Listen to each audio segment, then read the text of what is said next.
সরকারের বর্তমান জাতীয় হাম ক্যাম্পেইন চলছে, সেখানে স্বাস্থ্যসেবা দেওয়া হচ্ছে। আমরা স্বাস্থ্যসেবা বন্ধ করে এখানে আসিনি।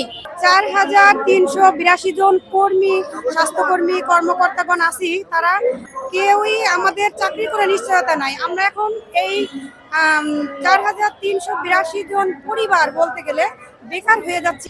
জাতীয় প্রেস ক্লাবের সামনে মানববন্ধন ও শান্তিপূর্ণ অবস্থান কর্মসূচি পালন করেছেন urban primary health care services delivery প্রকল্পের দ্বিতীয় পর্যায়ের কর্মকর্তা কর্মচারীরা।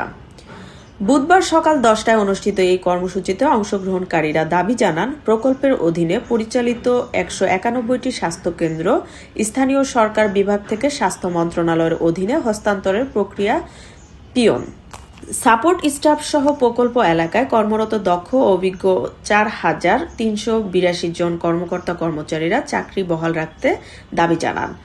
বক্তারা বলেন, দীর্ঘদিন ধরে তারা নগর এলাকায় প্রাথমিক স্বাস্থ্যসেবায় গুরুত্বপূর্ণ ভূমিকা পালন করে আসছেন, কিন্তু প্রকল্প হস্তান্তরের কারণে চাকরি হারানোর শঙ্কায় রয়েছেন তারা।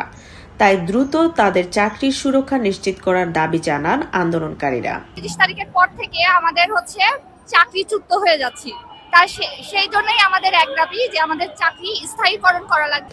মানববন্ধনে অংশ নেওয়া কর্মীরা আরও বলেন, স্বাস্থ্য খাতে অভিজ্ঞ জনবল বাদ দিলে সেবার মান ব্যাহত হবে এবং সাধারণ মানুষ ক্ষতিগ্রস্ত হবে। কর্মসূচি থেকে সংশ্লিষ্ট কর্তৃপক্ষের দ্রুত হস্তক্ষেপ কামনা করা হয়েছে। দাবি আদায় না হলে ভবিষ্যতে আরও কঠোর কর্মসূচির হুঁশিয়ারিও দেন তারা।